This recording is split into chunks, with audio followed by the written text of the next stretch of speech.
اهلا بيكم في قناة ناصر تي في. من فضلكم ما تنسوش اللايك والاشتراك في القناة. في احدى جلسات المؤتمر الوطني للقوى الشعبية في مايو سنة 1962 ارسل احد الحاضرين سؤال للزعيم جمال عبد الناصر بيقول فيه: ما هو مصير اعضاء المؤتمر الوطني للقوى الشعبية بعد الميثاق؟ السؤال ده أضحك الزعيم جمال عبد الناصر بشدة، ويمكن دي أول مرة أشوف فيها الزعيم جمال عبد الناصر بيضحك بالشكل ده، وده إن دل فإنما يدل على بساطة الزعيم جمال عبد الناصر وخفة دمه، وده عكس مخصومه بيحاولوا إن هم دايما يظهروه.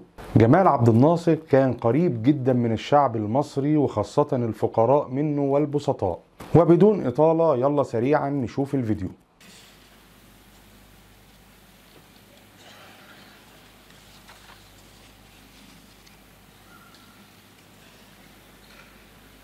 ما هو مصير أعضاء المؤتمر الوطني للقوى الشعبية بعد الانتهاء من الميثاق؟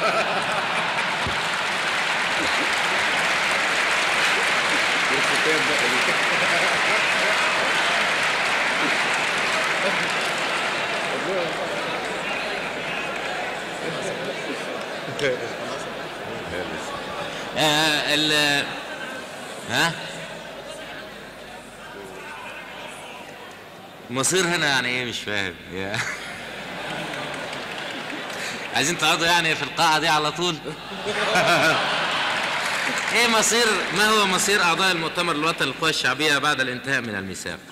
في تصوري ان احنا هيبقى عندنا المؤتمر اللي هو هيبقى اعلى سلطة في التنظيم الشعبي، وزي ما قلت لكم في التنظيم الشعبي اللي هو الاتحاد الاشتراكي بنعمل انتخابات، هيطلع من هذه الانتخابات مؤتمر، بنضم هذا المؤتمر الى ناتج هذا الانتخابات، ده هيبقى المؤتمر العام للاتحاد القومي حسب للاتحاد الاشتراكي.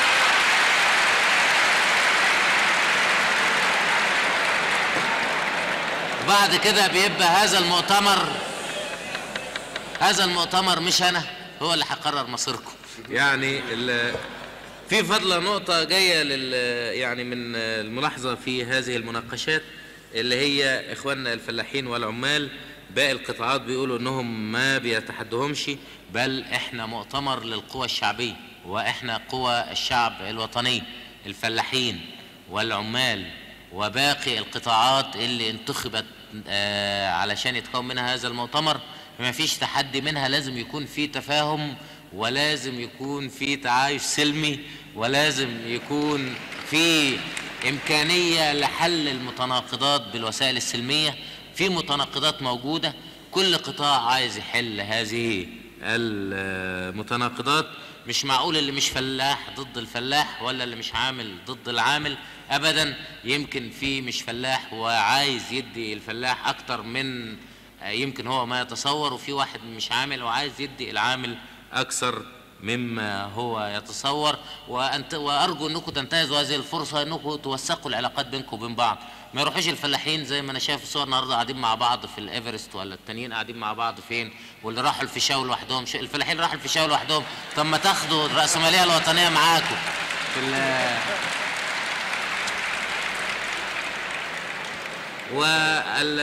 بالنسبة للأسئلة اللي وجهت، أرجو من الأخ الأمين العام إن الأسئلة كلها اللي جت واللي أنا أجبت عليها إجمالي، الأسئلة كلها بتنطبع وبتتوزع على جميع أعضاء المؤتمر، وبتاخدوا أنتوا 900 سؤال وتبقوا تجاوبوا عليهم، ومتشكرين جدا.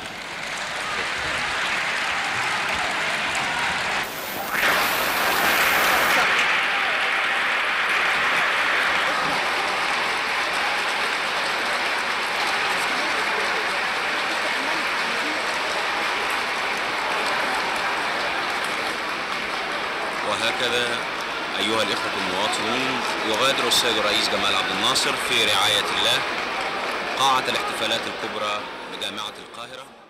أشكركم وأشوفكم في حلقة جديدة من حلقات ناصر تي في إن شاء الله.